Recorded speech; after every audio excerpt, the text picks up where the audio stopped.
उत्तर प्रदेश का गोरखपुर शहर सिर्फ धार्मिक या सांस्कृतिक पहचान के लिए नहीं, एक ऐसे गैंगस्टर के लिए भी जाना जाता है जिसने खौफ और कत्ल की नई परिभाषा लिख दी।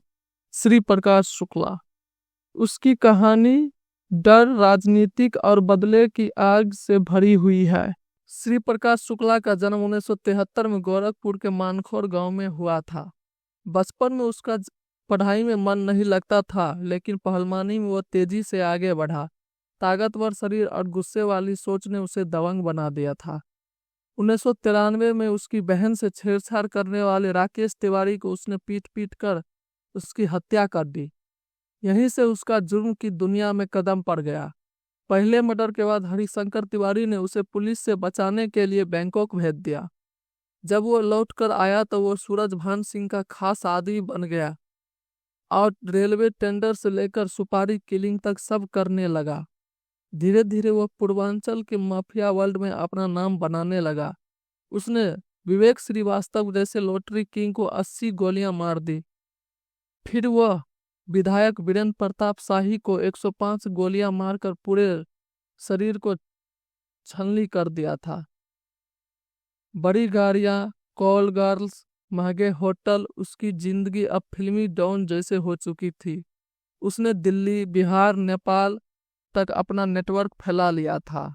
श्री प्रकाश शुक्ला अपना नाम बनाने के लिए वह सिर्फ दुश्मनों को ही नहीं, कभी कभी अपने पुराने आका को भी रास्ते से हटाने की सोचने लगा, जैसे वो हरिशंकर तिवारी को भी मार दिया था।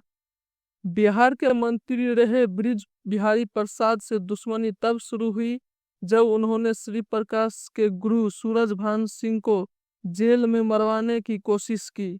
फिर मुन्ना शुक्ला ने मिलकर 13 जून 1998 को पटना के अस्पताल में AK-47 से ब्रिज बिहारी को गोलियों से भून दिया। इस सनसनीखेज मर्डर से पूरा बिहार दहल उठा था। इसके बाद उसने यूपी के CM कल्याण सिंह की हत्या की 6 करोड़ की सुपारी ले ली। पूरे देश की पुलिस सतर्क हो गई। मुख्यमंत्री ने STF बनाई, देश की पहली ऐसी टास्क फोर्स जो एक गैंगस्टर के लिए बनाया गया था। श्री प्रकाश शुक्ला की कोई तस्वीर नहीं थी। STF ने उसके बहनोई के घर एक पुरानी फोटो ली और सुनील शेट्टी की बॉडी पर उसका चेहरा लगाकर स्केच तैयार किया। यह स्केच देश भर के थानों में भेज दिया गया।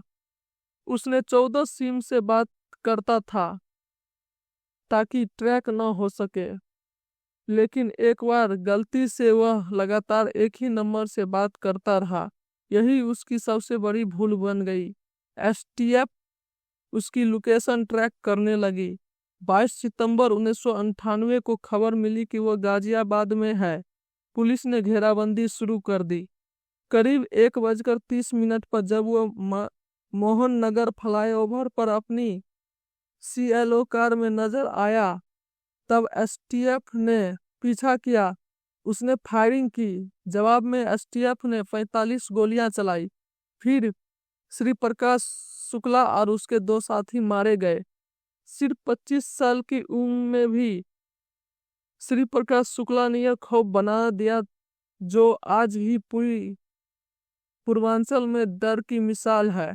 STF ने उसके खात्मे पर 1 करोड़ खर्च किया। किसी माफिया पर इतना खर्च पहले कभी नहीं हुआ था। यह थी उस गैंगस्टर की कहानी जिसने अपनी डर और पागलपन से उत्तर भारत और राजनीतिक और पुलिस दोनों को अब हिला दिया था। क्या आप मानते हैं कि इस अपराध का ये रास्ता कभी जीत सकता है? करीब 1:30 पर जब वह मोहन नगर फ्लाईओवर पर अपनी CLO कार में नजर आया तब STF ने पीछा किया। उसने फायरिंग की। जवाब में STF ने 45 गोलियां चलाई। श्री प्रकाश शुक्ला और उसके 2 साथी मारे गए।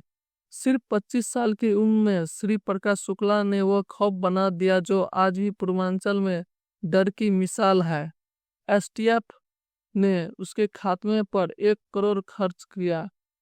देश की किसी भी माफिया पर इतना खर्च पहले कभी नहीं हुआ था। ये थी उस गैंगस्टर की कहानी जिसने अपने डर और पागलपन से उत्तर भारत की राजनीतिक और पुलिस दोनों को हिला दिया था। क्या आप मानते हैं कि अपराध का ये रास्ता कभी जीत सकता है?